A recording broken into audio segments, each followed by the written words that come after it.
schon gar nicht bei Schiff.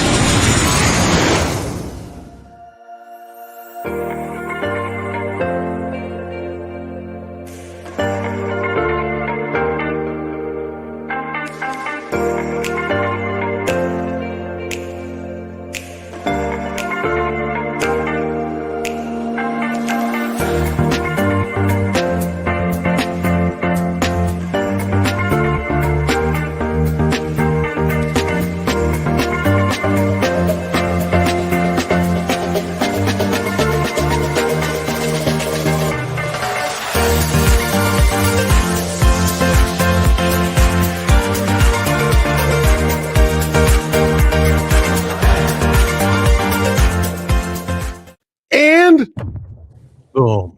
Boom. Boom. We're live, everybody. Hey, welcome to Red TV and Conversation. I'm Peter Clark. And for some of you out there, kaboom. I know what you're thinking. I know what you're seeing. It's not a hallucination. It really happened. Good to see you. If you are joining us on the show and you've seen this show before, thank you. I so appreciate you coming back. And if you've seen this for the very first time, this is the normal length of my hair, just so that you know, so you're not confused. Good to see everybody. Thank you so much for joining us. We've been away for a little while, and so it's great to be back and to have some great conversations with some, look at that over there, great people involved in the world, and get so inspired when I see them out doing different things. This gentleman has inspired me, and so on. So before we get started, let's go here. First of all, thank you for being here. That's what we want to say. We want to thank you for being here. I appreciate that. You can reach me along the bottom there. You can see all kinds of things like that. And hey, listen, if you like what you see in here, you know, the best way Red TV can get the message out of good people doing good things is for you to like and share with your network. So we super appreciate that. We really do. Lots of shows coming up in the future: philanthropy, travel, leadership, music, food, all kinds of stuff. We're going to be doing all kinds of fun stuff and travel. I want to talk more about travel. Thus, today is one of those shows. We're going to talk about travel a little bit. We're going to talk about all kinds of things that are happening in the world, including philanthropy and giving back, making a difference, all kinds of cool things. So thank you for always tuning in and sharing and so on. So let's get right to the show here. Let's get right to the show. I'm pretty excited today, as you can tell. I'm pretty pumped because I don't get like people that are graduates from Oxford on here very often. Do you know what I'm saying? I get some pretty smart people on here, but I don't remember having someone from Oxford here. So I'm pretty excited about that. Let me introduce this fine young gentleman. Former president. I think he's getting used to the idea of former. I know that I've read a few articles where they were calling him that while he was even still there. And, he had lots of work to do. But former president and CEO of WestJet in Canada, international airline, and an amazing story. He's been in the global aviation business since the 1980s. So he knows what he's talking about. He's been there, done that.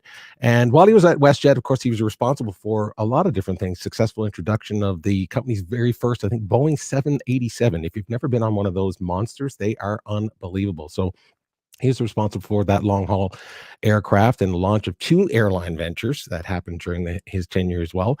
And, of course, the significant expansion of WestJet's international network. He was also responsible for overseeing things like WestJet Vacations, which I have affinity for because I used to actually make videos for these guys. Can you believe that? So a lot of fun, a lot of travels with those guys. WestJet Cargo, WestJet Rewards program. He's responsible for overseeing all of those things. He also was part of the largest financial acquisition in aviation history, if I read that correctly. The Onyx Group acquired WestJet, and of course, he was directly involved with that as well. He's passionate about philanthropy, making a difference. He supports World Vision New Zealand and other nonprofit organizations.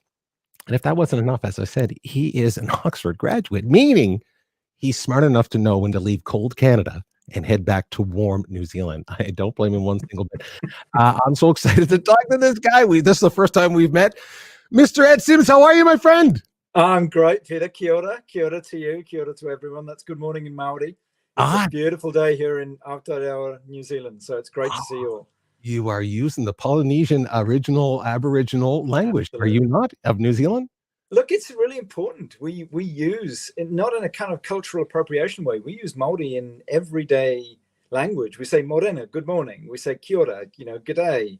Ka kite ana, see you soon. I had this wonderful 5 years in Canada, Yeah. And one of the challenges, there's 360 different languages and dialects for the First Nations. And just trying to bring in phrases like 𝘖𝗶𝘁𝗵 𝗣𝗲𝗁, from Tsuut'ina Nation, to say thank you, is just so important as a way of keeping culture alive and keeping people aware of the importance of different dialects and their relationship with cultures. Oh, you were so right. I appreciate you saying that, and you're absolutely right about the idea of culture. And I mean, it ties directly in with travel. I always remind people one of the things I love about travel so much is just for that reason. You're ingrained, if you will, into new cultures, new language, music and food and all these kinds of things. So it makes the world a little smaller. We all become a little more empathetic and compassionate, and thus travel, which is one of the great things that you and I have both experienced. Here's a way to connect with Ed, by the way, everybody. He is on LinkedIn, so this is where you can actually catch him right now. There is no, I don't think there's a website to send them to at this point, Ed, but I know you're going to show up somewhere, and they're going to look. I spent way too long on LinkedIn, but it's better than spending my life on Twitter, that's for sure. There you go. And again, we're going to talk about the things that you post on LinkedIn, because again, that was one of the reasons I reached out to you. I'm very, very excited to talk about some philanthropic work and so on. I'm going to put some information along the bottom there for people to kind of read a little bit more about you and so on. So I want to encourage people just to go out and listen, just type in Ed Sims and you'll get a plethora of what he's done, the companies he's worked for. I mean, you've worked for Virgin, you've worked for all kinds of different companies within travel and global and so on. So I want to jump to a question that's really relevant to a lot of business leaders that I've spoken to on this show. And it's a simple question, but it's fascinating to hear it from different perspectives. Hey, what am I thinking, Ed? What am I thinking? Before we even go there, we got to start with the number one question. What am I thinking? This is what I'm saying. Since I got a haircut, I'm telling you, I've lost my whole sense of being here. Your family and yourself, everyone okay? Is everyone healthy? What's going on there? Yeah, look, it is the most important thing in anybody's life. Of course it is. It's just so good physically to be back with my family. Daughter 25, son of 22. They didn't come to Canada with me. They stayed in New Zealand. My youngest son came with me. He's 16. He became so ingrained in Canadian culture. So in his room now, there's a huge Canadian flag. There's a big poster of the Blue Jays. Love it. He's got a Calgary Flames hockey stick. That's good. He games with his friends in Calgary most nights, so he hasn't lost his Canadian accent. So he's still asking me for tomatoes and talking about sidewalks. It's just fantastic. I love it. Let's have a look at these beautiful people we're talking about right here. Please share. Tell me who we're looking at. Yeah, here. So that's Charlie, my kind of Canadian Kiwi on the end. He's 16. There's Claire, my wife. We've been married 30 years this year, actually. Claire is the reason I came to New Zealand. She's a genuine Kiwi, born in Christchurch. My son William is 22. He's working for a big healthcare firm. There's me with a target on my front, as I often had during the time at WestJet. And then my daughter Eloise, who's 25 and works for New Zealand Police. So I'm just unbelievably proud of all of them. And again, a big part of your retirement, we'll talk about it later on, but a big part of your retirement and leaving Canada was because of being close to family, correct? Look, COVID changed everything, Peter. I hoped I was going to come up for 6 and maybe 7 or 8 years. I wasn't sure. But, as so many people will identify watching the program today, a year in COVID felt like 7. And when the borders closed, New Zealand became very, very strict on being very isolated and closing its borders because, its population's the size of Alberta and very vulnerable in terms of healthcare. So it meant that my older 2 children, Eloise at the end there and William in the middle, I didn't see them physically for over 2 years. Wow. And it's kind of not what you have a family for. You have a family to, to have the adult relationships as well as having the relationships through childhood. And they missed it. We missed it. And unfortunately, it meant, I served just under 5 years at WestJet. But you know what? I wouldn't swap a day at WestJet, for anything in the world. It was one of the best experiences of my life. Oh, that's fantastic. And that's a great picture there. I just wanted to make sure that Thank you. To your point, it really is all about family. I mean, your health. I went through a health scare a few months ago. And man, when you have your family around you and you have your health, life is pretty good. That's just one of my favorite Māori words is whānau, meaning family. And there's something wonderful and warm about that word. And our whānau is incredibly important to us. And we can talk for hours. We're a family of talkers. We've always grown up talking around the table, and they're great debaters, my kids. And sometimes I wish they weren't quite so opinionated, but I've only got myself to blame.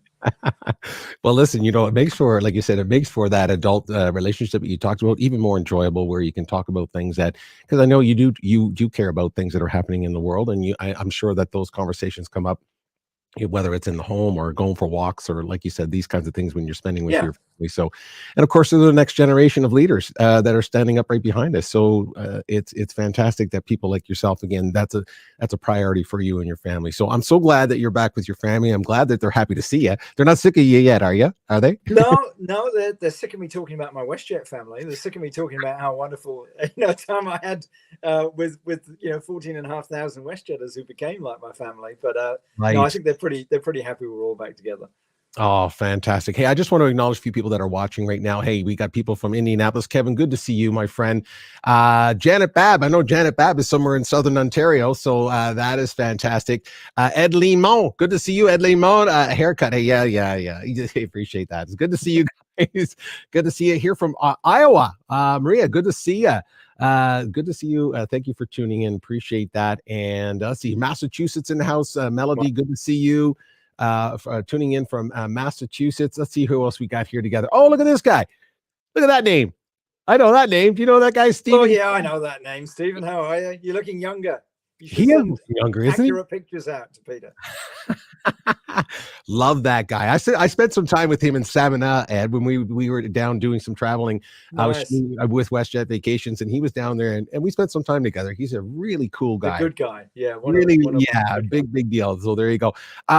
Miss you here at WestJet. I miss you too, Ada. That's fantastic. So we got some people tuning in. Love to see that. Let's see what else is here. DC's in the house. Good to see you. Thank you, Jennifer, for tuning in. So nice collection here, Ed. Hopefully we'll get some people over in Kiwi land. So maybe we'll get a few people tuning in over there. He's got a couple questions here. Ed's got a question. Ed, you hold that. I'll get back to Ed on that. Ed Limon, I'm talking to now.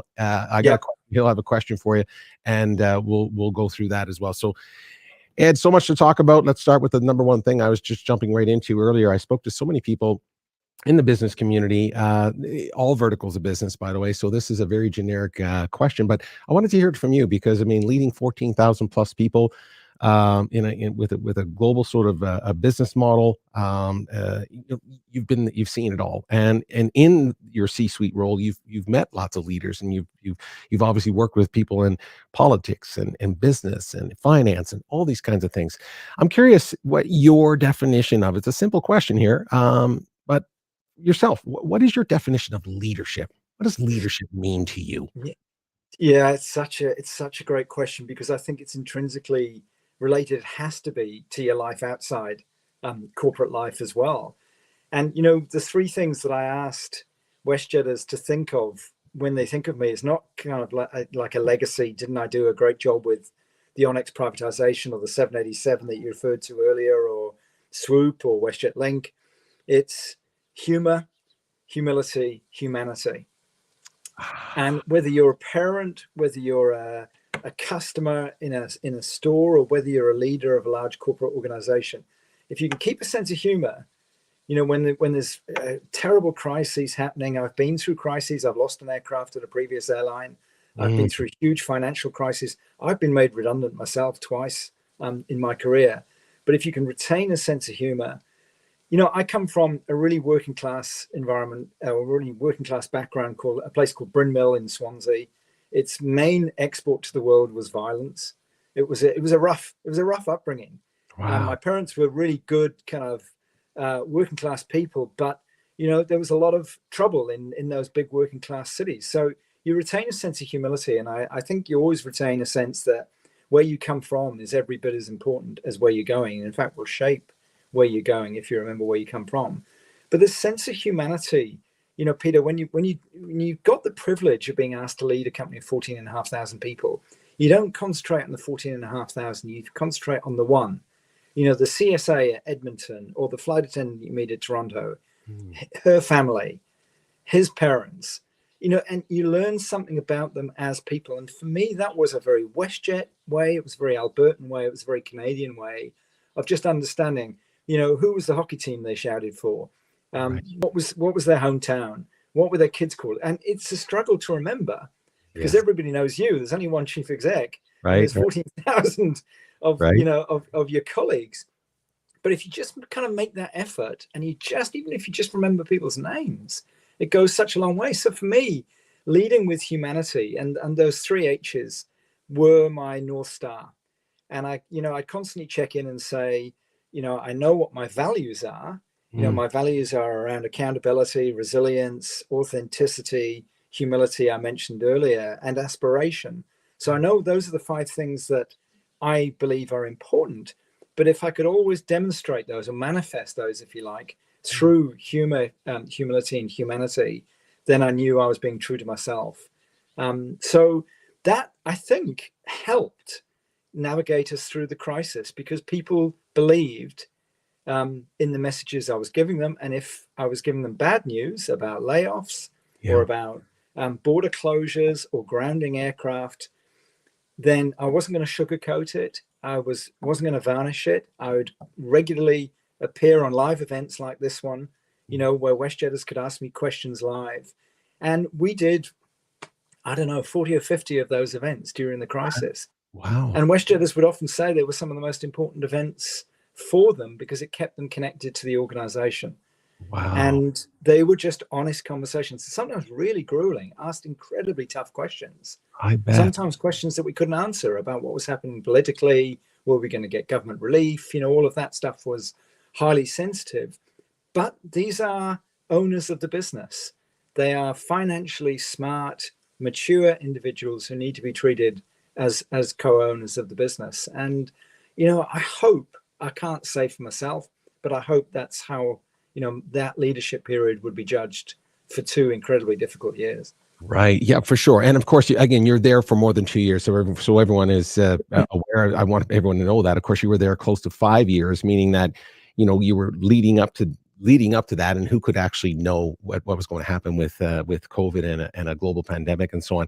One of the things I appreciate you just listing a few things there you thought were really, really important for you in a leadership role. Transparency, obviously, connection with people, and so on. But part of your business mantra, if I'm not mistaken here, and correct me if I'm wrong, structure, process, and discipline. Trying to do some homework on you, Ed. So I just, from what I understand, that's something that that people have known you for, and that's something that you've used and talked about. Yeah. So I'm wondering if you could, again, for other business leaders right now that are watching, and people on LinkedIn and so on, talk about those 3 disciplines, if you will, or those 3 verticals, what they meant to you, and why those were the 3 that you used as basically your foundation. Yeah, as opposed to, what I said, how I wanted to show up as a human, the 3 H's. These 3, structure, process, discipline, are incredibly important for organizations that have grown at a rapid rate. I've been very fortunate in my career. I've worked for, I would say, some of the greatest entrepreneurs that the aviation industry has seen. Wow. So I worked directly for Branson. I worked directly for 𝘂𝗏𝗏𝗏𝗏 at WestJet. And they were very similar characters. They had a risk appetite I could never have had. They were prepared to invest their family homes to get their businesses up and running. And of course, everybody judges them after the event when the success has arrived. Sure. Very few people were with them on the journey when they were risking everything that they had.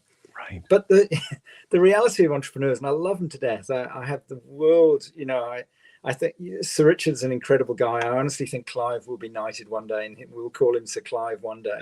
Awesome. But they leave an incredible mess behind them because they're not very structured. They don't believe in process, and they don't have discipline.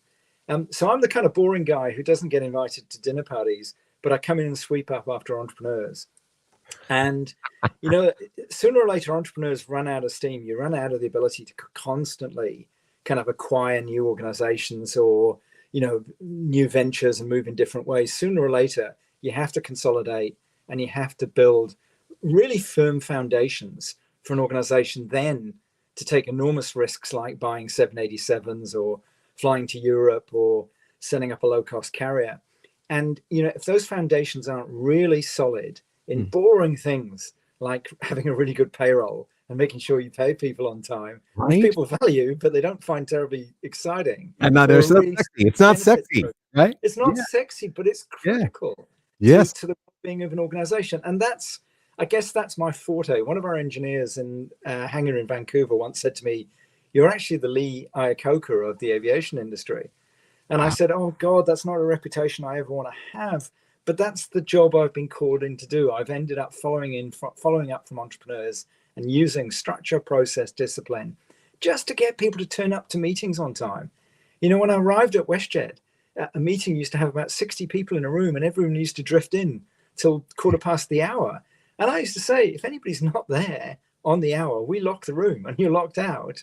Wow. And everybody in that room has to think about what is your salary in the room, because if the collective salary doesn't equal the outcome of the meeting, I'm not having this meeting again. Wow. So when I started having those conversations at WestJet, people were going, oh my God, this guy is so un-Canadian. But literally within a few months, everyone was going, structure, process, discipline. That's the way we're going to follow it. Wow. And it was just incredibly refreshing to see that people really embraced it. And I genuinely think we were a better company as a consequence. Because of that, yeah. So let me just move down through that. When you say structure, you mean, what are you saying? So I just want to go through this pretty quick. Structured thinking. So every meeting has an outcome. Every new venture has a strategy. You have a business plan.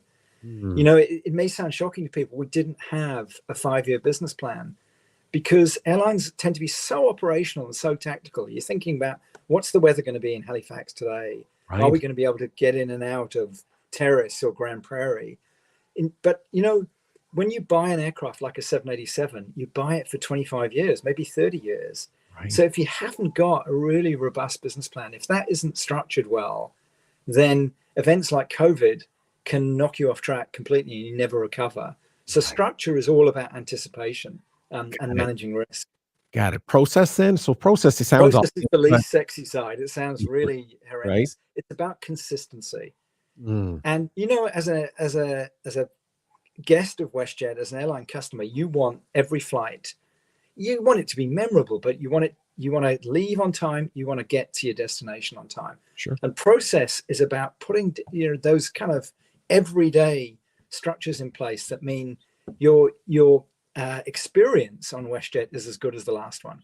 Sometimes it'll be better because you've got a really funny flight attendant, you've got a really sympathetic CSA, but it's not going to be wildly different. And I think that's people's greatest frustration with airline experiences worldwide, is they're just so inconsistent. Right. The inconsistent. And it's so dependent on frontline people. Yeah. Okay. That makes a lot of sense to me. And I'm really, every person who's traveled can relate to exactly what you just said. It's like, and for me personally, and I'm going to say it anyway. I shouldn't say this because now they're going to pick on me. But it's like when I go through security, as the experiences are just so radically different. Yeah. And if they were even remotely close, you'd kind of get used to that process. But sometimes you're brought right down to the wood, and sometimes they're just waving you through, and you're like, iPad in, iPad out, belt on, belt off, shoes on, shoes off. Just got the same process every time. Same process all the time. How about and the final one, structure? We talked about structure, discipline. Yeah, right. Discipline. Sorry, discipline. Discipline is kind of the sum of the parts. Discipline is being structured and processed in the way you think and doing the same thing every time. So it's learning that meetings start on the hour. It's learning that, you know, if you're coming to the meeting, you're going to talk, and it's about accepting that there is, you know, the structure and process has to be adhered to. And if it's not adhered to, you know, if people don't do performance reviews, it sounds really boring, but if they don't do performance reviews, there'll be consequences. Right. So for me, discipline is directly linked to accountability. It's directly linked to people putting their hands up and saying, I'll take ownership of it, good or bad outcome. I'll share the outcome, but the discipline of reporting back and making sure that you always follow up, you know, on things like business plans is always followed. So it's the sum of the parts. Right. Got it. I just want to put those three up again for everybody. Yeah. Structure, process, and discipline. And I know what you mean by that, because when you mentioned Richard Branson and his style, for example, you know, he's known as Dr. Yes, and you know that, right? He's known as Dr. Yes. You go into a boardroom, he just says yes, and then lets everyone else kind of figure it out. And again, you know, that's great, and it's fun, it's sexy, it sounds great, it makes for great blogs and great videos to say, you know, just jump off the cliff and build the plane on the way down, all that kind of stuff. But then again, if you don't have any of these three things you just talked about, executing that plan for your investors. I didn't work for Richard. I worked for Richard for a couple of years. I saw Dr. Yes and I saw Dr. No. Oh, okay. And that comes back to this lack of consistency. You know, he gave me a very significant sum of money to set up a really early e-commerce business. And then, you know, not long afterwards, he made a bunch of my staff redundant without telling me. Wow. So that lacked structure, process, or discipline. And it created this wild inconsistency. You just didn't know which Richard you're going to be dealing with. And like I say, I love him to death. I admire him so much in the way that he's built an extraordinary empire. But, you know, that's where most of my hair went, was working for Richard. You didn't know where you stood. And Wow. I want to be one of those guys that people feel, you know, it doesn't make me sound very exciting, but there's a sense of predictability that you're not going to act in a really unpredictable way, which is really important for people in their professional lives. Oh gosh, you hit it on the head, especially over the last couple of years with the unpredictability Yeah. of the world and how we were doing things and just how everyone had to react differently in their work and so on. I just want to acknowledge some of the people that are here that are again still tuning in, and I love this. Here we go. Kiwi. Oh, Kiwi at heart. I'm a Kiwi at heart. Okay, I got to find out more about that, Jennifer. I don't know if that's from where you're from. Bill, good to see you. Wisconsin tuning into the house. We appreciate that. Always good to see that. People from different parts of the world tuning in. That's what I wanted to make sure I acknowledge the people that are kind of watching right now. One of the things, Ed, that also I seen you talk about as well, and I'm going to see if I can dig up a clip here. You were talking about mental health, sorry, on Bell Let's Talk Day.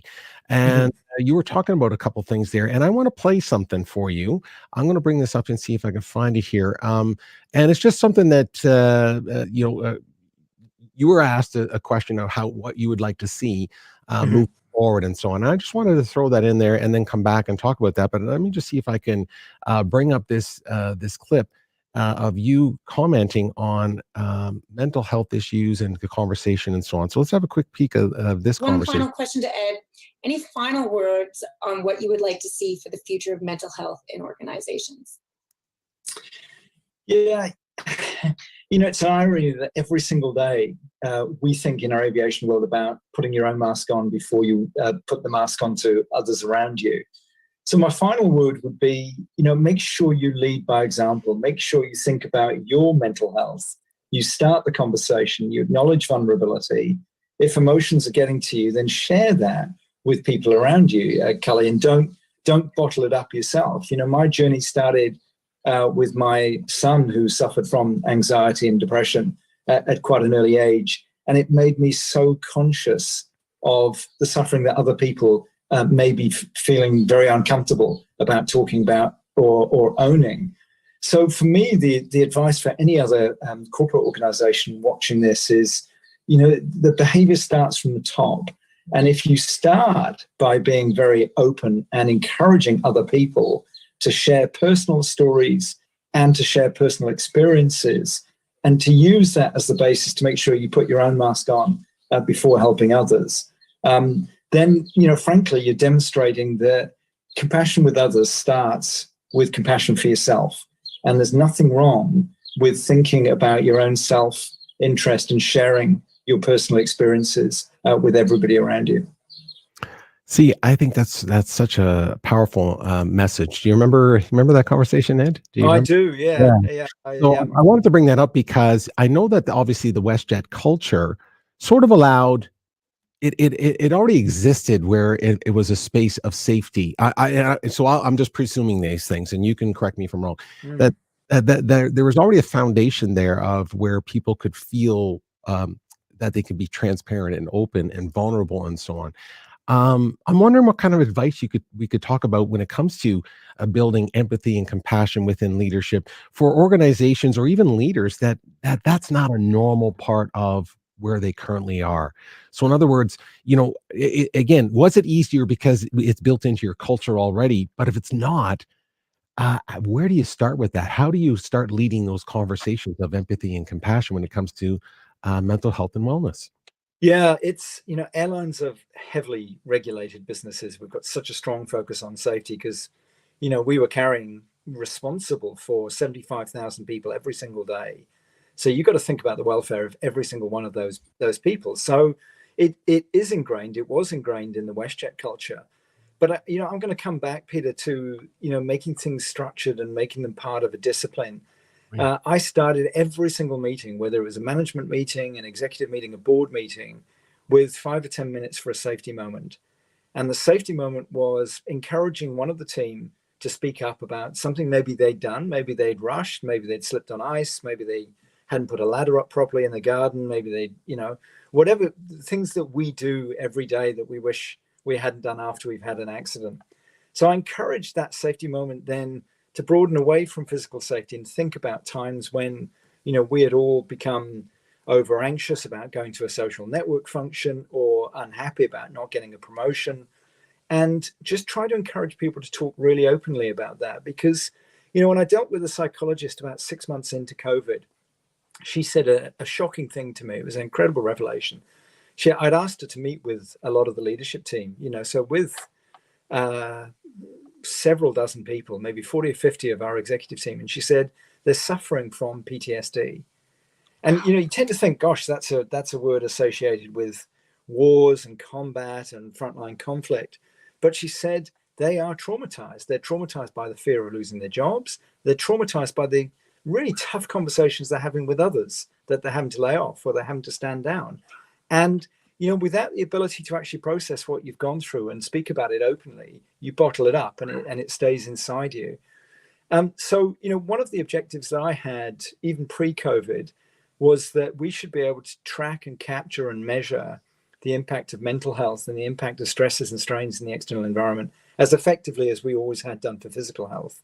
We had great measurements for physical health, but we hadn't necessarily linked people's engagement with the company, their sense of affiliation and identity with the company, with their own mental health and with the stresses that were happening, in their particular environment. And very wise colleague of mine, who was our chief people officer, Mark Porter, used to say, crises don't build character, they reveal character.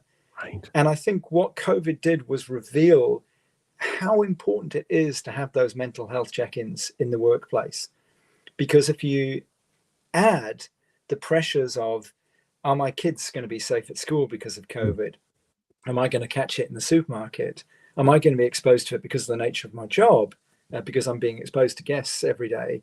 All of that is adding to this mental pressure, but all the more reason why you have to have structured outlets and almost a kind of, form of intervention to encourage people to talk about it. Because, I find women are more inclined to talk about those anxieties. Men are not inclined to have those conversations at all. Oh, that's so right. Unless you give people permission, we used to wear badges. We were associated with a movement called Not Myself Today.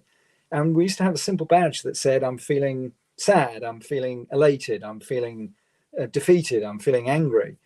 And, a flight attendant pointed out to me, she said, when you've got one of those badges on, it gives me permission to talk to you as a person, not as a chief executive.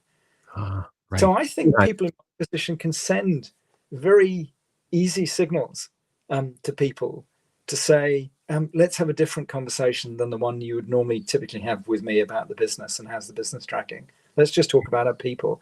And that's why, my son, I hope you forgive me for talking about the challenges he faced, but I talked about it in that video because it was very personal to me to see him suffer and to know that he'd suffered for a long time without opening up to me.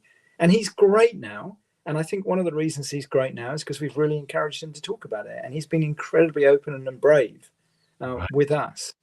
And, that was at a personal level, that was a great illustration for me of how you have to start the conversation rather than let things build to such a point that then you regret it afterwards. Right. Well, that's obviously a compliment to you and your lovely wife, as well as building a family foundation where you can do that. Because a lot of people, as we all know, those aren't conversations you have. They're just not normal in the household. We're hoping, obviously, that they become more normal. Certainly in the workplace, this is a top priority for most leaders right now, trying to figure out, even now that the pandemic is theoretically starting to go back to whatever the next normal is. Now we're dealing with the idea of the stress and anxiety of people returning back to work and so on. And I'm wondering from your perspective about that, just again, just to add on to about a little bit about empathy and compassion as a leader. I've asked this of some other leaders, and it's always fascinating to hear their thought on this. Are we expecting too much from our leaders when it comes to being able to have that capacity of empathy and compassion? Because let's face it, if you're a C-suite like yourself, someone at the very top, your responsibility, obviously, not obviously, but has a big part of it is the return on investment for the investors. And again, you just wonder, being vulnerable and open and so on. Are we expecting too much from leaders when they have such a responsibility of keeping the business alive and running and profitable? Yeah, look, personally, I don't think so. I think you have to break it down into kind of simple concepts. You're absolutely right. I had a responsibility to shareholders, a responsibility to guests, as well as my responsibility to people. But what I used to say to people was, those three are a triangle, and I'm stuck in the middle of the triangle. So don't expect me to spend 100% of my time in one corner of that triangle. I'm going to be in the middle, and I'm going to make a decision. It'd be so easy.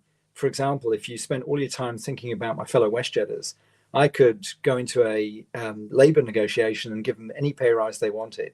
Bad outcome for the shareholder, bad outcome for the guests.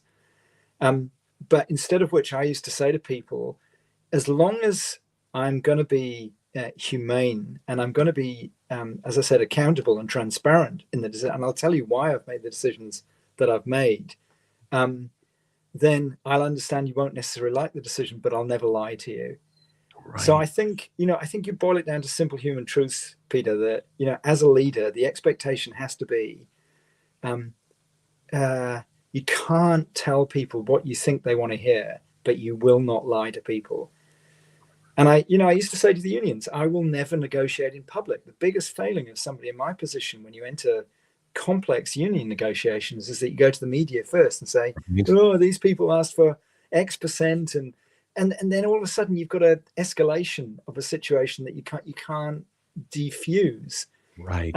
So I think the really important thing for leaders these days is to just be very human and be incredibly honest about the difficulties of the situation you face. It's simple, but it's not easy. It's simple, but it's not easy. Yeah, you hit it on the head. And to your point about this, playing it out in the public eye, that is one of the things. I mean, we've obviously see that in global leadership when it comes to politics. Obviously, it's never.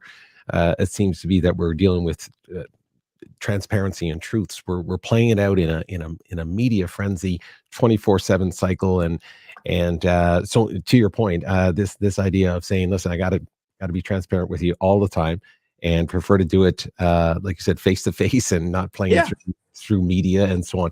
Being a real human being. So I love that messaging. Thank you for sharing that. I just want to see if there's a couple comments in here. I appreciate everyone. I'm going to go through every comment later. That is for sure. Speak about work. Let's see here. This is good. I love seeing. Very powerful to hear you speak about the work you did to allow safe space to discuss mental health in your workplace. Absolutely. Society tends to believe men don't share feelings, and that needs to change. I'm sure that's probably very common for you in even your business today. I mean, you're still obviously part of the board of directors, I think, or you're still part of the board. I'm still advising Onyx, the private equity. Right. So I mean, I'm sure that in those meetings, I'm going to wonder if we're not. It's not as open as we like to think it is it? Right? No, it's not. And there's this sense of, nobody helped me when I was younger. So that's the way I brought up. And if it was good, it's almost like a kind of military style. If it was good enough for me when I was young, it's got to be good enough for you. And that's the cycle that we've got to break. Right. Yeah, absolutely. I appreciate that. And ROI is important. Lisa Patrick, good to see you, my friend. Money matters. What about ROI? Return on actions. That's a really good point. But what do you think of that, Ed? Return on. Lisa, I think it's an excellent point. We've all got to be held accountable for doing what we say we're going to do. I was told on many, many occasions at WestJet, you sound like you've got good intentions, but actions will speak louder than words. And that's why, I very much hope that the commitments we made, one of the best things for me as I was leaving WestJet was we'd actually had to lay off about 10,000 people. So we went from 14,000 down to 4.5. And when I left, we were back up to 10. Now that was, I guess, part of my commitment to WestJet is to say, we will get back. When we've got the work to do, we will bring people back. And we brought people back when there was meaningful work for everyone to be able to do. So I agree with you. I think, more chief executives like myself need to be measured on return on actions. Return on actions. Fantastic. Well, that's a nice segue into where we are today. So let's just jump to that. You're right. People are coming back into the industry. The global travel is opening up again, and those conversations are happening right now. And of course, some of the criteria for getting in and out of countries, they're starting to change and open up and so on. Give us just a general feel where you are right now. What do you think about this whole rebound of global travel? Where are we at? Are we getting way ahead of ourselves, thinking that, again, I know that these 2 years, one year of COVID wipes out like 4 or 5 years of your profitability.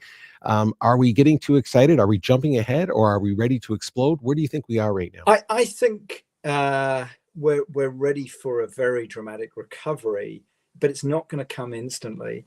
I think people are still cautious. Walking outside this morning, there are still people wearing masks in New Zealand externally. There are still people who haven't been on planes for 2 years. There are still people who've forgotten what to do.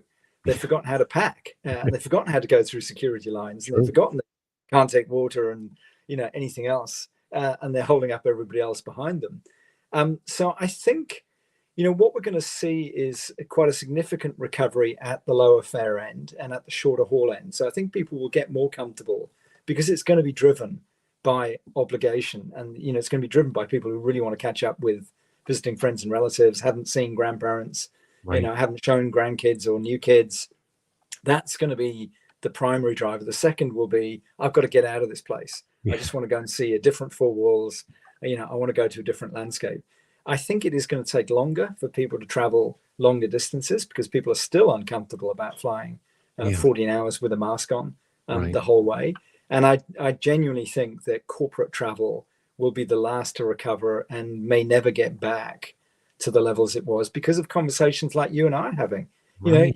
Here we are talking between Canada and New Zealand. We haven't, it'd been really nice if you jumped on a 14-hour flight and come to see me. We'd have a great time, but that would be 14 hours of your life you wouldn't get back. Right. So suddenly we're all saving ourselves this huge amount of time because of Zoom and Teams and all of those good things. It doesn't replace the physical hug, but if you're in a business context, you're not going to be traveling, 4 or 5 hours to go and join up with your work colleagues who you just came off a Teams or a Zoom conversation with. You may well to go and strike a deal or strike a partnership. So I do think, I think it's going to be visiting friends and relatives is really the fuel. And I think that's where low fares are going to play a huge part in it. I think then shorter haul, just people want to feel sand between the toes. They want to feel, a bit of warmth after a long winter. I think those other markets are going to take longer to recover. But we've got two huge unknowns in front of us. We've got a fuel price that's spiraling to levels that we haven't seen since 2008. And we've got global conflict. Yes. And, sitting here in New Zealand, one of our second largest inbound market was the Chinese. And now any market, let's take British Columbia and talk about Victoria and Vancouver. It's very clear from everything that Xi Jinping has said that he doesn't want Chinese people traveling anytime soon. Right. So, I think we're really going to see the negative impacts of some countries either closing their own walls to other countries or having them closed by global conflict.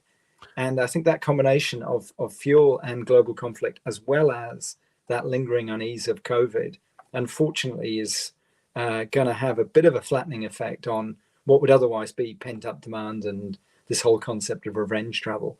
Right. So, gee, I all wish we all had crystal balls and could give precise forecasts. No, but of course. It's still going to be a tough road, and it's still going to require some really smart marketing. It's going to require some really keen prices. It's going to require nerves to invest in new, more fuel efficient aircraft that aren't going to cause ESG concerns and aren't going to cause environmentalists to be saying this is not the type of flying we want in the future. Right. I'm glad you brought that up because I wanted to actually ask you about that. I think it's fascinating that was part of your conversation on a regular basis where you talked about the idea of, the sustainable development goals and the idea of carbon and the fact that obviously aviation is I mean, I think if I'm not mistaken, it's probably the biggest footprint an individual person can do is flying. And of course, we still all love to fly, and with things that we just talked about earlier about travel, which is great for culture and music and food and all the things that we get to do and experience as we travel. However, the impact on the global conversation about climate change, it was part of your regular conversation. I'm just curious about this. How are we going to reconcile that, the difference between this idea of opening up global aviation and wanting people to jump on planes, but then be a little bit more sustainable in that process? How do they? I worry about it, Peter, because one of the reasons I've stayed in aviation as long as I have is I always felt we had such a strong sense of purpose. We talked about other countries building walls around them, and here was the aviation industry building bridges and improving people's education by encouraging people to travel. But if we continued to burn fuel in a way that was unmeasured and unmonitored, there's a danger that we become the cigarette industry of 20 years' time. Right. And just as you wouldn't encourage your kids to go and work for British Imperial Tobacco or Rothmans, I didn't want my kids to say, how irresponsible of you to have flown around the world so many times through your profession. So, I guess it started with improving back to structure, process, and discipline, improving your processes, eradicating processes that burn excessive fuel, like being in holding patterns, Right. the way you approach airports. When you land, you can taxi to a gate at an airport on a single engine. You don't need both engines burning fuel. Right. And then it moved on to what are the alternative sources of fuel? Are there genuinely going to be sustainable aviation fuels that could replace Jet A1 with a lower impact on the environment? But I was also heavily involved in looking at offset schemes. And I think where we are now, we've got a golden opportunity post-COVID with fewer people travel. Instead of looking and sourcing voluntary offset schemes, those have to be baked into the price.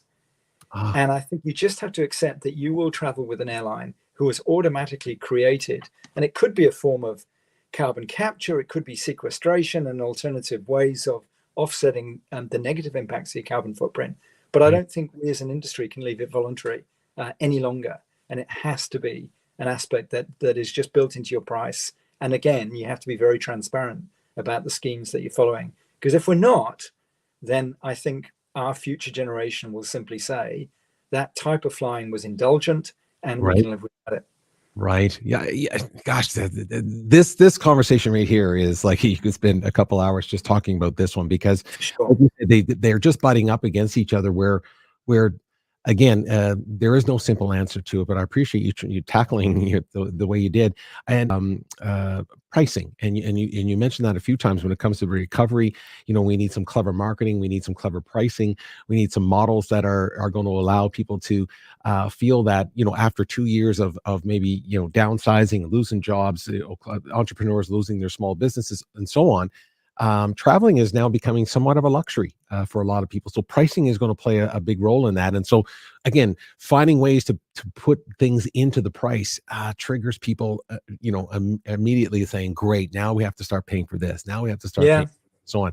Yeah. So I want to lead that to the idea of newer airlines. Here in Canada, there's a couple new airlines that are starting up, brand new startups. I think Lynx is one, Canada Jetlines is another one, and so on. The idea of these newer, if you want to call them more economical, low cost. Some of them frame them as ultra low cost. Some are just more economical when it comes to the idea of leisure travel and so on. What do you think about that right now? Is there room for new airlines right now, or I mean, is that a space that you could even see yourself even talking about, the idea of creating a new airline? Is there room for people?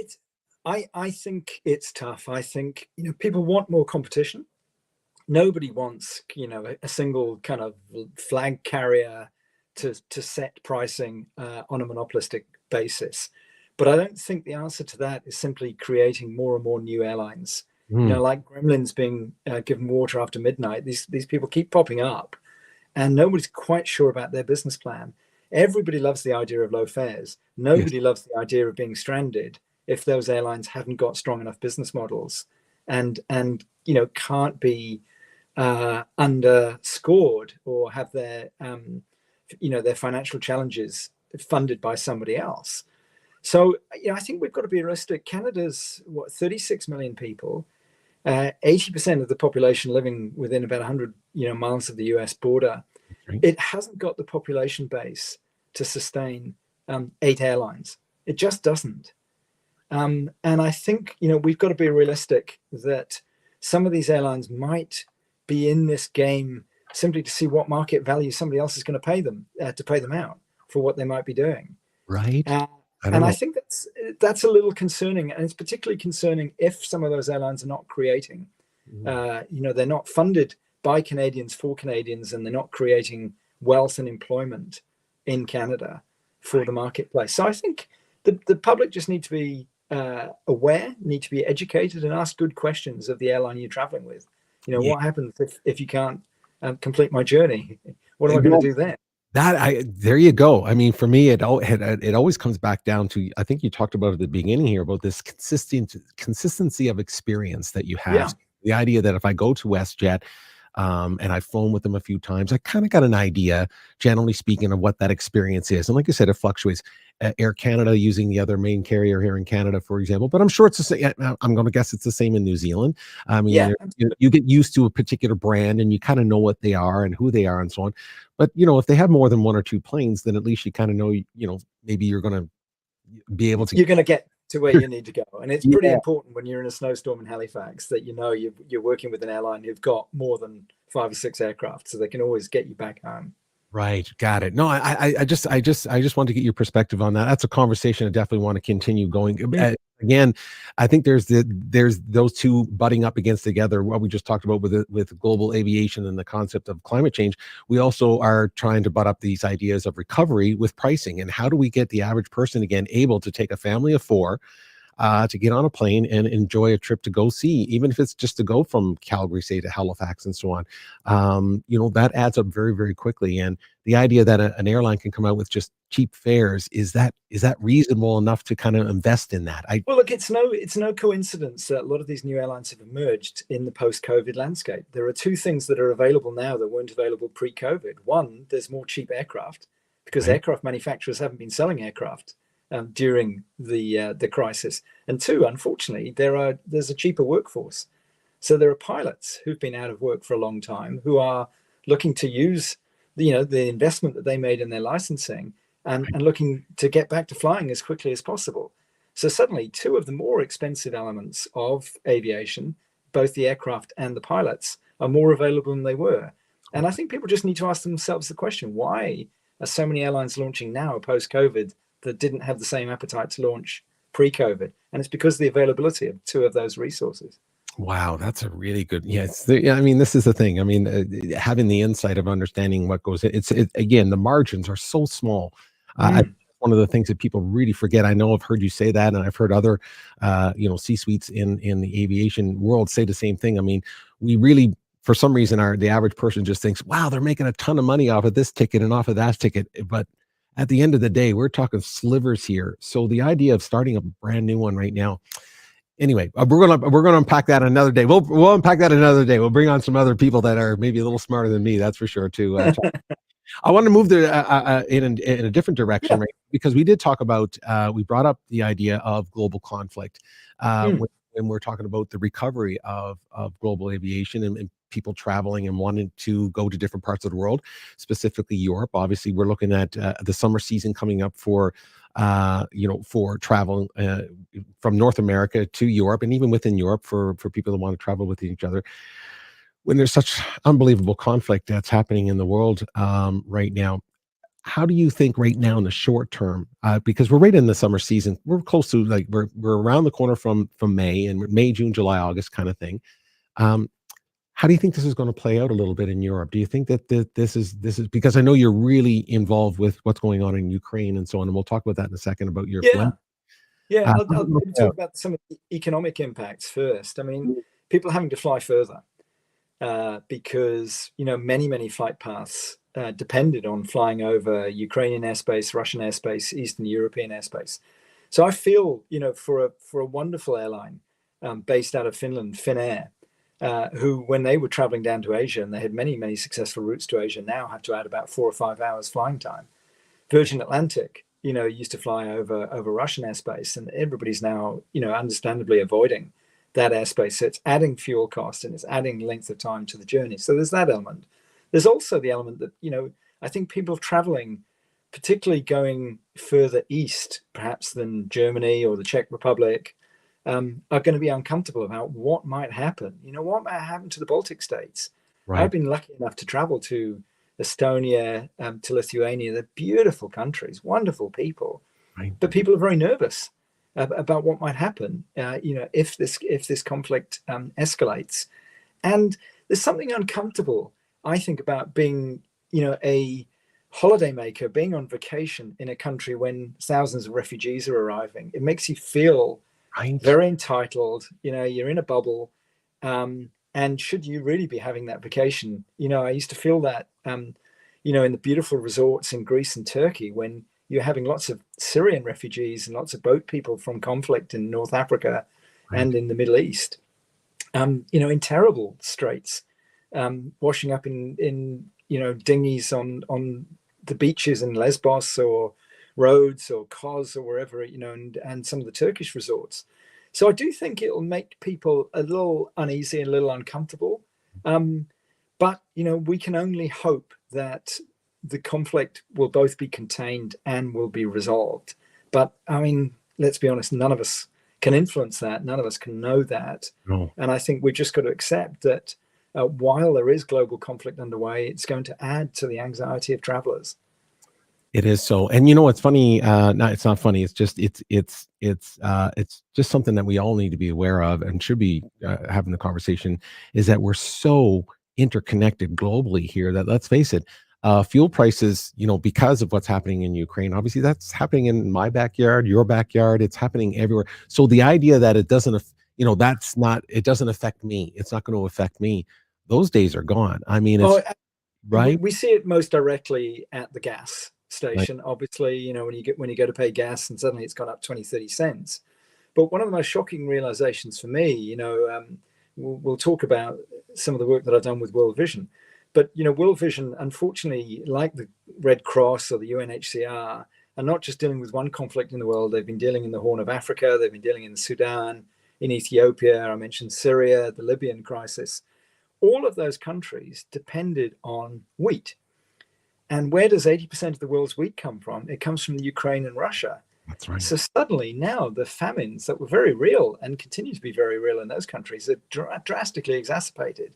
Because you can't actually access, primary produce like wheat from regions that previously used to export huge volumes. So you're absolutely right, Pin. None of us are immune from this conflict, no matter where we live. And of course, there's a huge Ukrainian population in Canada, and I feel for so many of those people who still have grandparents, parents, family stuck in a war-torn country as well. So it's a very tough time. And if we think of some of our prominent politicians, like our Deputy Prime Minister, Finance Minister, Chrystia Freeland, she's from a Ukrainian family. That's right. And early on in the crisis, I reached out to her and I said, I'm thinking of you. This is a really tough time for you. Absolutely. Yeah. I mean, again, the interconnectedness right now of the idea that that's over there has nothing to do with me. Those days are so gone.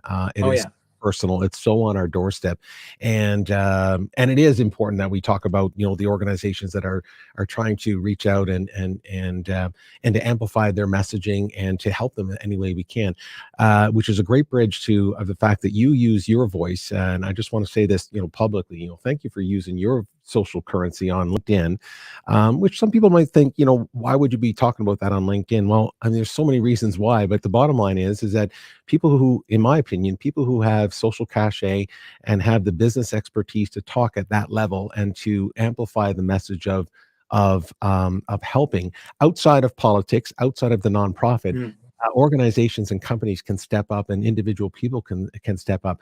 I want to play a little clip about, you just hosted something recently, by the way. Congratulations on that. I definitely hope you'll do more of those. I know it didn't go live, but you recorded it, which is fantastic. We did. We'll get it live next time. Is what we'll do. But from what I understand, that you were having these conversations, and one of the conversations you were having is with people from World Vision and so on. So let me just see if I can find this. I just want to show people a little bit about what you've been doing. And let me just play this little clip here if I can. I'm trying to find this clip. I apologize here. Let's see. I was doing my homework on you. You see, my friend. Here we go. Yeah, very impressed. Everybody, wherever you're joining this discussion from, thank you for joining me, facilitating this conversation today. My name's 𝘂𝗏𝗁𝗍𝗔. I'm a former airline chief executive, but today I have the great pleasure of being the moderator for a discussion on the crisis in Ukraine. And I'm sure everybody's been as distressed as I have been, and that feeling of helplessness and feeling of being overwhelmed as the crisis has unfolded. It's hard to believe it's only been 5 weeks now, but the sheer speed and scale of everything that's happened has left a lot of us feeling very helpless, and we're staggered by the sheer volume of the sort of numbers we're talking about. 3.5 million refugees, 1.5 million of those refugees being children. That's 1 in 5, 20% of the child population of Ukraine. It's absolutely staggering. So to get over that sense of being baffled by numbers and that sense of helplessness, I've got two incredibly well qualified speakers, one from World Vision, who are on the ground actively getting involved with helping refugees every single hour of every day, and Victoria from the newly formed organization 𝘂𝗶𝘃𝗵 for Ukraine, which will explain more very shortly, who are pushing everybody in New Zealand to do more to support the global crisis.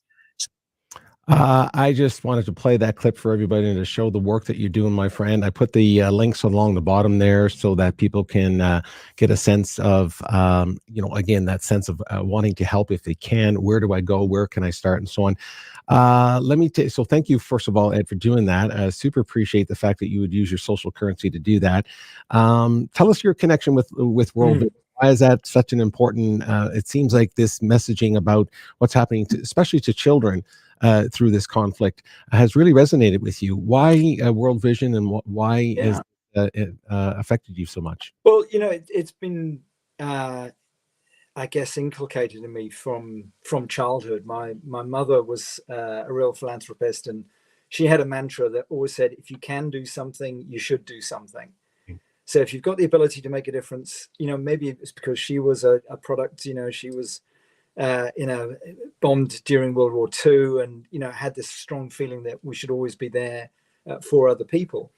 When, we were fortunate enough to have 3 healthy kids. When we had our 3rd child, and we bring them up in a, really loving, secure environment, my wife and I, and it was really full credit to Claire, my wife, took a decision that we actually needed to, at the same time, have an extended family. And we got involved in World Vision's program, where they sponsor children and help them through their education from primary, ideally, all the way through to tertiary education in other war-torn areas. So we sponsor children in Burundi, in Rwanda, in Uganda. And, I love the fact that World Vision is a charity based on faith, but isn't pushing its faith. It's, it's not, it's faith in every sense. It could be the Muslim faith, it could be Judaism. It's not linked necessarily to Anglicanism, but that underpinning faith provides, I think, a bedrock of compassion and support. And the work that we've done with those children had really just impressed me that, here's an organization that's not about the conflict. It's not trying to resolve the conflict. It's certainly not trying to politicize the conflict. It's dealing with the impact. Right. And I think conflict leaves us all feeling a little helpless and a little overwhelmed. But if we can all deal with the impact, it's as simple as putting a credit card out, to a web address. And, our role as individuals is not to help 3.5 million refugees. Our role is to help one.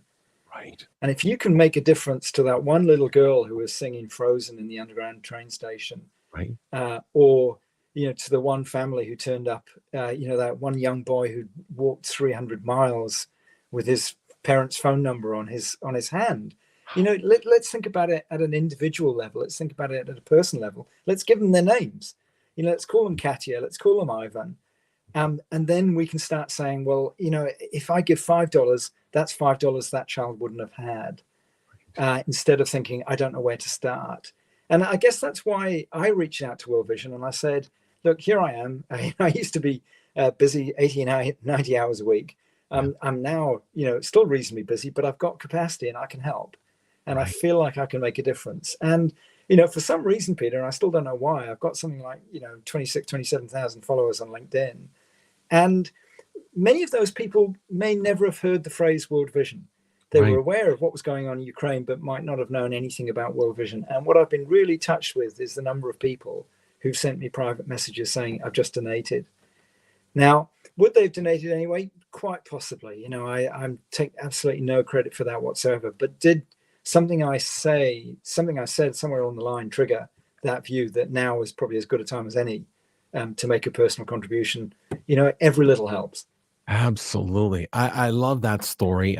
We again, we're meeting for the first time, so we've never spoken about this before, but my connection with World Vision is very similar to yours, is that many years ago, and I'll condense this story, but many years ago, tired of kind of looking at these things on TV and thinking, is this for real?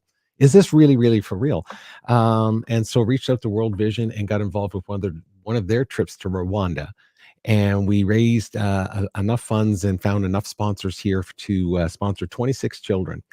And we went over then with World Vision to Rwanda to visit every single one of those children, bring back the videos to the people and say, listen, if you trust me, then I'm going to go over and make sure that this person is for real. Like, you're really making a difference. And it was just this life-changing experience for me. And so I totally relate to the story of what you're saying, is that, does that $5, does that $10 make a difference? Well, I know from all I can speak from is my own personal experience, and going to Rwanda and physically seeing a young child, knowing that the only reason they're sitting in this classroom is because of an extra $10 through the sponsorship of that child.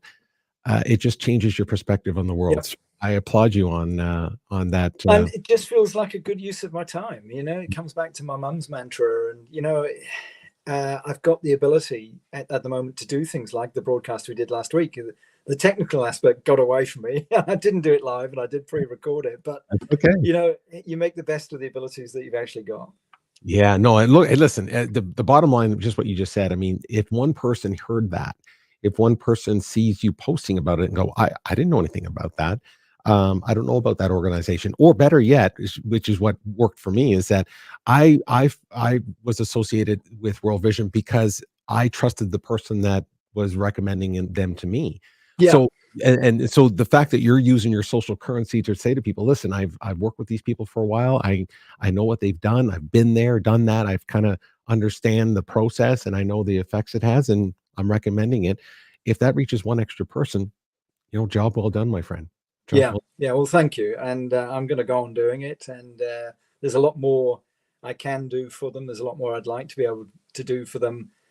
Because, the reality, unfortunately, is if the conflict ended tomorrow, and I think it's unlikely that it will, a refugee crisis of this scale is going to be with us for a generation, if not a couple of generations.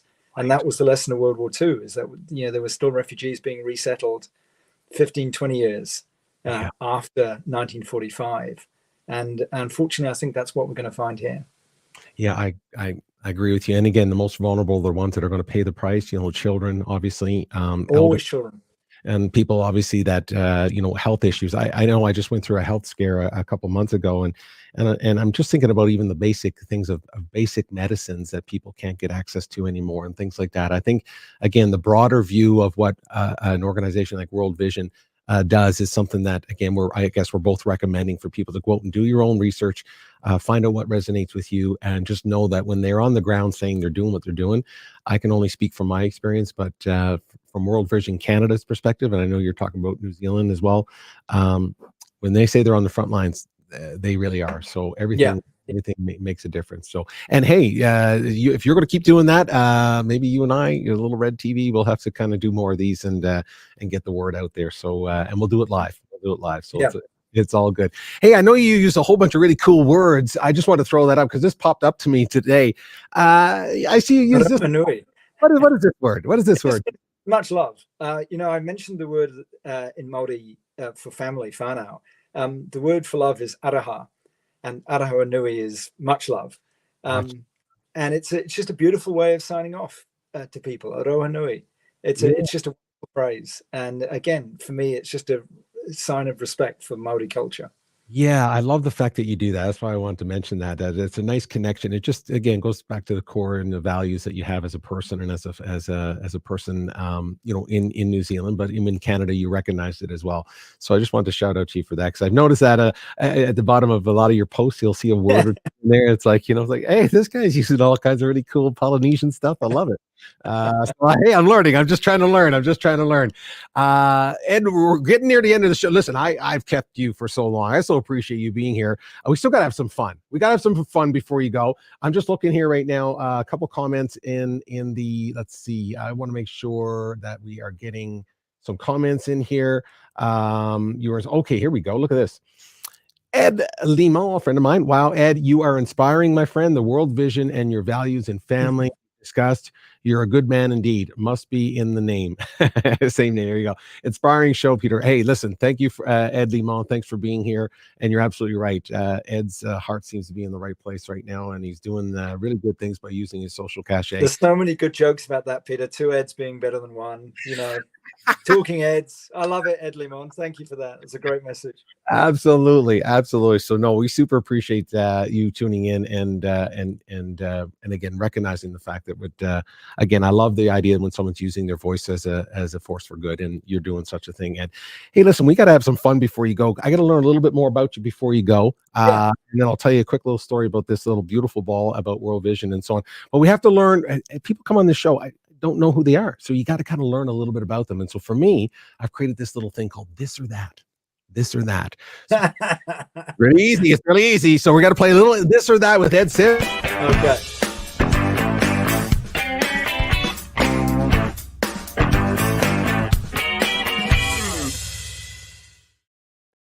Okay, this or that. That's what we're going to do. We're going to do a little this or that. Nothing magical here, Ed. Again, there's no right or wrong to this. Some of these I actually already know the answer because you just answered one of them earlier. So I'm going to say, but we're going to find out real quick here. I'll say 2 things. You just pick one, and it'll give me a little insight. What's going on? Okay. Ed Sims, what's going on inside that? I never asked you if you, and this is just I normally do this actually pre-show just to make sure I don't make people feel uncomfortable. I don't know if do you drink alcohol? Are you a social sort of? Yeah, I enjoy wine. I enjoy 𝗟𝗶𝘃𝗲𝗿 and beer. All right. Okay. We'll start with the easy one. Then we'll start with that. Whiskey or wine? Wine. Wine. Okay. Yeah. I like the New Zealand wine, just so you know. I like New Zealand wine. You found some new favorites down there since you've been down there? Yes? Oh, just as good as I remember them. So, right. Yeah, don't stick with BC. New Zealand Pinot Noir is pretty damn good. I think you just threw a few gauntlets down right there. There you go. Here we go. How about this one? Spider-Man or Batman? Batman. Like the Spider-Man's creepy. Okay, that's argumentative. Absolutely. 60s music or 80s music? 80s. 80s music. Yeah, my hair was stuck in until yesterday. It's kind of. I'm a Brit. I was brought up on kind of northern industrial punk, and that's my era. Is that right? Oh, so you enjoy punk music? I love punk. Yeah. I did not see that coming. Okay, I didn't see that. So the 60s, but if you grew up in England. I love it's a real hard choice to make. I had an older brother who brought me up on the Stones and the Beatles, but I have to go with my own choice. Okay, got it. Okay, how about these two? Skydive or bungee jump? Bungee. Yeah, have you done either? I've done about 10 bungees, and I've never skydived. There's a reason for that. I like having a cord around my ankles. I know I'm going to come back. And New Zealand is super famous for bungee jumping. Yeah, I've done some very scary bungees. I'm not sure I'm going to do them again. But is there anyone that I can look up? Is there any one specific you can think of right now? There's one I did off a place called the Sky Tower in the center of Auckland. That was really frightening. Okay, I'll look it up. I'll look that one up. I've not either, so I want to know. Now I'm gonna destroy these words. So I'm actually gonna put them up here. Okay, this resonates with you. This is food now. New Zealand food. Is it called hangi or kina? Kina. So hangi, what I'm talking about is a meat feast baked in the ground, and kina is the sort of seafood you can pick off the rocks. Right. Which one? I'm going to go with hangi. Yeah. Kina's a bit too unpredictable. Like a sea urchin of some sort. Is that what that is? Yeah. You have to know what you're getting off the rocks, and I don't. So you rather have something that's in the ground. Yeah, exactly. It's a bit safer. A little bit better like that. Okay, I had to put those up because I didn't think. And how'd you pronounce the first one again? Sorry, how'd you pronounce it? Hangi. Okay, got to remember. Yeah. Okay, so different part of the world, because of course WestJet does all kinds of cool things down in the Caribbean. Of course, now they're going to Europe and so on. Yeah. For vacation purposes for you, travel-wise, Europe or the Caribbean? I've got too many people I need to catch up with in Europe, so it'd have to be Europe. Yeah. I mean, you like the sun, obviously. You love the sun and sand and all that. Yeah, I love the sun and the sand, but people come first. Okay, got it. Absolutely. How about this? Sunrise or sunset? Sunrise. Ah, you're early guy? You like it? Early morning guy. Yeah, I like being out early. Okay, fantastic. Now, I already kind of know the answer to this one. I've actually had the pleasure of going to Necker Island and spent some time with Richard Branson. So this is why this is always a fun question for me. But I was going to say either this one, a day with Richard Branson on Necker Island to talk about the Virgin brand, which I think you've already done that. So, or a day with Elon Musk to talk about space travel. I'd go back to talking to Richard. There's so many conversations I never finished off with him. Really? Yeah. So many conversations. The last time I saw him, he tried to sell me 260 record stores for £1. And I still don't think he understands fully why I didn't take him up on it. So I'd go to Necker with Richard. Fantastic. Have you been to Necker before, though? Have you been? No. Okay, fair enough. Yeah, no, I must say, it was a wonderful experience to be around him, and so I know what you mean. There's something about that gentleman. Yeah, I would return to that conversation in a heartbeat. I know what you mean by that. Absolutely. Here's one. This is something I love asking. I love this question, and I think because of your again, your connection to the world and travel, and you've traveled so much, and of course your passion for helping people and so on. This one is going to be interesting. Hope or freedom? Hope. I think freedom is open to interpretation. Hope is just so critically important for everybody. Yeah. That's a really tricky one, but I'll go with hope. No, I understand. Like I said, there's no right or wrong, but that one's, I know what you mean by that. It's tricky in the interpretation of freedom and what does that mean versus the feeling of being hopeless. I know that obviously feeling hopeless is not a good place to be as well. So yeah. Totally understand that. Finish this sentence for me, my friend. Finish this sentence. I love my life because there's so much more to be lived. So much to do. Just so much so much more to discover. Yeah. Never gets tiring. Yeah, you seem like a very super curious person. Would you consider yourself a super curious? I think so. I think that's why I married a journalist. She never stops asking me questions. So, it kind of keeps you sharp. Keeps the conversation going. That's what it does. It keeps the conversation going. Listen, my fine friend, Mr. Ed Sims, we never met before, and I just knew this was going to be a fantastic conversation. And here it is. It has been. And I so appreciate you being here. It's just been a pleasure to talk to you. Oh, you've asked me such great questions, and I'm so appreciative of everyone who's tuned in today. It's, I hope there was something that people could relate to in everything that we've shared and discovered. I still haven't shown off my T-shirt. I've got this wonderful T-shirt on saying, yes, get on board or step aside. We've got an airline to rebuild. I'm very proud of that because it reminds me of the guest support team who looked after complaints and refunds within WestJet, and they did one of the toughest jobs in the airline. Yeah, and they were some of the most sincere, authentic, passionate, wonderful people. And I put this T-shirt on, and I think of them. So that's my little tribute to them. So I just wanted to give them a big shout out today. Shout out to them. And that is one of the tough, a call center for an airline during COVID. Come on, all day long. That's one of the toughest jobs. I agree. I've worked in a call center before. In general, I know what it takes. Add a global pandemic to that, different level. So I agree with you. Kudos to those people who were there and to help as many people as they can. This is one way you can reach out to Ed. Everybody, right here on LinkedIn, of course. Yep. He is, of course, the former president and CEO of WestJet Airlines. He's going to show up somewhere. Anyone out there? Hey, listen, I don't know if he wants a gig or not. Are you looking for a gig, Ed, or are you just going to hang out for a little while? Oh, it's about time I got into the music industry. I should put my money where my mouth is. Hey, you're talking to the right guy. Follow my dream. There you go. Hey, listen, I'm with you on that. Never too late for that. Thank you so much for being here. I appreciate that. I want to end off with a story here, a little bit about this beautiful ball. It has to do with my travels through World Vision to Rwanda. And this ball was given to me by a beautiful little child.